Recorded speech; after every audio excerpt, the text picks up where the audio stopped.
This is VOA News via remote. I'm Marissa Melton. Four U.S. police officers told a congressional investigating committee on Tuesday in gripping detail how an angry mob of protesters of then President Donald Trump broke into the U.S. Capitol building on January 6th in an attempt to block certification of Joe Biden's win in the November presidential election. The officers said they feared for their lives as about 800 rioters stormed past outmanned law enforcement authorities. They testified that the rioters taunted them with racial and political epithets, sprayed chemical irritants at them, and engaged in hand-to-hand combat. This was the first day of public hearings on the deadly mayhem more than 6 months ago, the worst attack in more than 2 centuries on the U.S. Capitol building. The Select Committee listening to the testimony is made up of 7 Democratic members of the House of Representatives and 2 Republicans. The hearing Tuesday was broadcast live on television and the internet. In the effort to defend former President Trump from accusations he incited the violence at the Capitol, numerous Republicans have minimized the event. One lawmaker compared the rioters to tourists. Others voted against a measure honoring police for protecting the Capitol. Republican leaders have argued that the latest investigation is simply a political exercise designed to cast the Republican Party in a poor light ahead of midterm elections next year. The U.S. government has suspended cooperation with Guatemala's Attorney General's office in response to the firing of its top anti-corruption prosecutors. The United States said it has lost confidence in the Central American country's willingness to fight corruption. The U.S. State Department Deputy Spokeswoman Jelena Porter told reporters in Washington Tuesday the decision by Guatemala's Attorney General to fire the Guatemalan special prosecutor against impunity fits a pattern of behavior that indicates a lack of commitment to the rule of law. This is VOA News.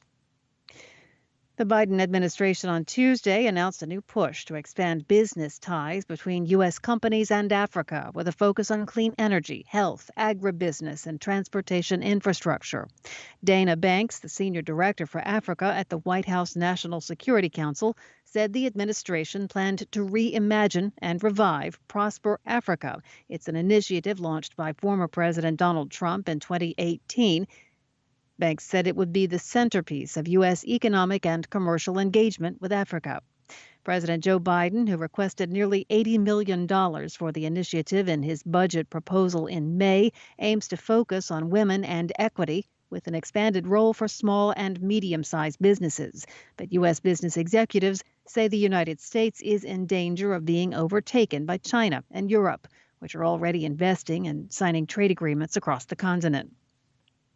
South Korea says the leaders of North and South Korea have agreed to restore suspended communication channels and improve ties. The presidential office in Seoul said President Moon Jae-in and North Korean leader Kim Jong-un reached such an agreement during several rounds of exchanges of letters since April. The Blue House says the 2 Koreas tested their communication channel on Tuesday morning. The development comes amid more than 2 years of a stalemate in U.S.-led diplomacy aimed at stripping North Korea of its nuclear weapons.